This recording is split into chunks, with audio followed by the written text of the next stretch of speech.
Saudara-saudari terkasih, pada kesempatan ini saya bagikan pesan Paus Leo ke-14 berkenaan dengan masa Prapaskah tahun 2026. Berikut ini pesannya. Mendengarkan dan berpuasa masa Prapaskah sebagai waktu pertobatan.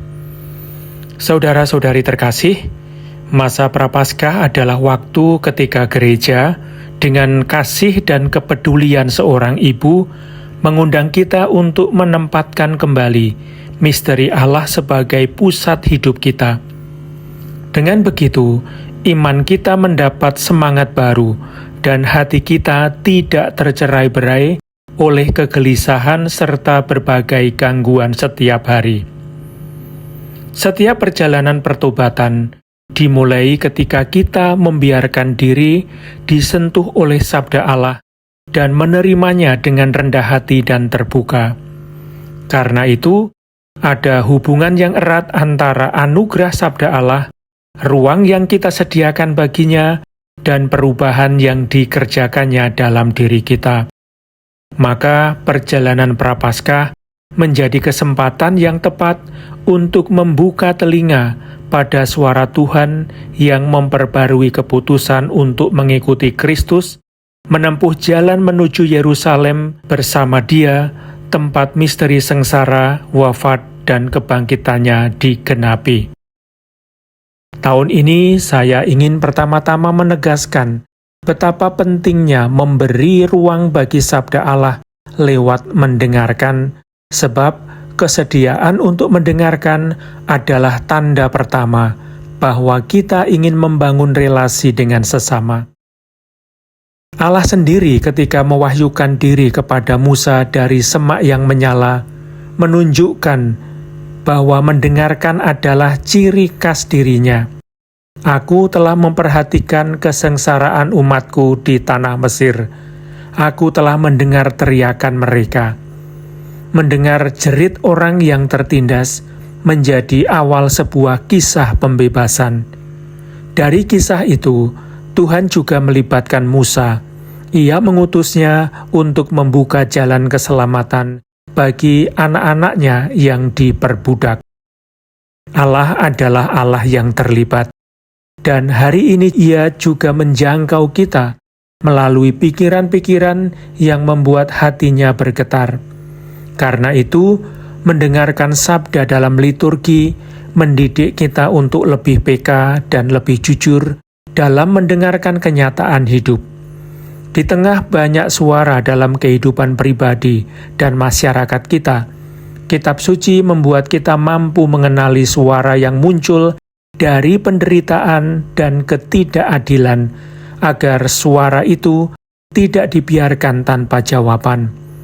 Masuk ke dalam sikap batin yang terbuka ini berarti membiarkan diri diajar Allah untuk mendengarkan seperti Dia, sampai kita menyadari bahwa keadaan orang miskin adalah jeritan yang dalam sejarah manusia terus-menerus menggugah hidup kita, masyarakat kita, sistem politik dan ekonomi, dan tidak kalah penting juga gereja.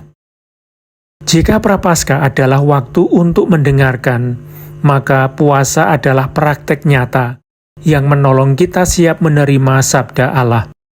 Pantang dari makanan adalah latihan rohani yang sangat tua dan tetap penting, serta tak tergantikan dalam perjalanan pertobatan. Justru karena melibatkan tubuh, puasa membuat kita lebih sadar apa yang sesungguhnya kita lapari dan apa yang kita anggap paling penting untuk menopang hidup. Puasa menolong kita membedakan dan menata selera atau dorongan-dorongan dalam diri, menjaga tetap hidup lapar dan haus akan keadilan, serta menjauhkan dari sikap pasrah. Puasa juga mendidik dorongan tersebut agar berubah menjadi doa dan menjadi tanggung jawab nyata terhadap sesama. Santo Agustinus dengan kepekaan rohani menunjukkan ketegangan antara hidup sekarang dan pemenuhannya kelak, ketika ia berkata, "Dalam hidup di dunia ini, manusia lapar dan haus akan keadilan. tetapi dipuaskan sepenuhnya adalah bagian dari hidup yang lain. Para malaikat kenyang oleh roti ini, oleh makanan ini, sedangkan manusia lapar akan itu. Seluruhnya terarah dalam kerinduan kepadanya. Kerinduan yang terus terarah itu meluaskan jiwa, menambah daya tampungnya. Bila dipahami demikian, puasa bukan hanya mendisiplinkan keinginan dan memurnikannya agar lebih bebas, tetapi juga meluaskan keinginan itu, supaya tertuju kepada Allah dan mendorong kita berbuat baik. Namun, agar puasa tetap setia pada kebenaran Injil dan tidak jatuh pada godaan untuk menyombongkan diri, puasa harus selalu dijalani dalam iman dan kerendahan hati. Puasa menuntut kita tetap berakar dalam persekutuan dengan Tuhan. Sebab orang tidak benar-benar berpuasa bila ia tidak tahu makan dari sabda Allah. Sebagai tanda yang tampak dari tekad batin untuk menjauh dengan pertolongan rahmat dari dosa dan kejahatan, puasa juga perlu mencakup bentuk-bentuk pengurangan lain, agar kita belajar hidup lebih sederhana. Sebab hanya hidup yang asketis dan sederhana yang membuat hidup Kristiani menjadi kuat dan otentik. Karena itu, saya ingin mengajak Anda pada bentuk pantangan yang sangat konkret, tetapi sering kurang dihargai. Pantang dari kata-kata yang menyakiti dan melukai sesama. Mari kita mulai melucuti senjata bahasa kita, meninggalkan kata-kata tajam, penilaian yang terlalu cepat, kebiasaan membicarakan keburukan orang yang tidak hadir dan tidak bisa membela diri, serta fitnah. Sebaliknya, marilah kita belajar menimbang kata-kata dan membiasakan kelembutan di keluarga, di antara teman, di tempat kerja, di media sosial, dalam debat politik, di media massa, dan di komunitas-komunitas Kristiani. Dengan begitu, banyak kata kebencian akan diganti oleh kata-kata harapan dan damai. Akhirnya, Prapaskah menonjolkan dimensi kebersamaan dalam mendengarkan sabda dan menjalankan puasa. Kitab suci menegaskan ini dengan banyak cara. Misalnya dalam kitab Nehemia, dikisahkan bahwa umat berkumpul untuk mendengarkan pembacaan kitab Taurat secara terbuka. Dan sambil berpuasa, mereka mempersiapkan diri untuk pengakuan iman dan penyembahan demi memperbarui perjanjian dengan Allah. Demikian juga paroki-paroki, keluarga-keluarga, kelompok-kelompok gerejawi, komunitas-komunitas religius dipanggil untuk menjalani dalam Prapaskah suatu perjalanan bersama.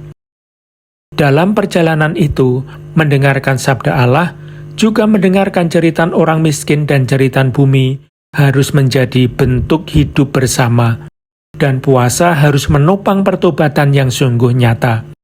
Dalam cakrawala ini, pertobatan tidak hanya menyangkut suara hati pribadi, tetapi juga gaya relasi, kualitas dialog, kemampuan membiarkan diri ditanya oleh kenyataan, serta kemampuan mengenali apa yang benar-benar mengarahkan keinginan kita, baik dalam komunitas gereja maupun dalam kemanusiaan yang haus akan keadilan dan rekonsiliasi. Saudara-saudari terkasih, marilah kita memohon rahmat agar Prapaskah ini membuat telinga kita lebih peka kepada Allah dan kepada mereka yang paling kecil dan tersisih. Marilah kita memohon kekuatan untuk berpuasa yang juga menyentuh lidah, supaya kata-kata yang melukai berkurang dan ruang bagi suara orang lain bertambah. Dan marilah kita berkomitmen agar komunitas kita menjadi tempat di mana jeritan orang yang menderita diterima, dan agar mendengarkan melahirkan jalan-jalan pembebasan, sehingga kita semakin siap dan sigap ikut membangun peradaban kasih. Dengan segenap hati, saya memberkati Anda semua dan perjalanan Prapaskah Anda.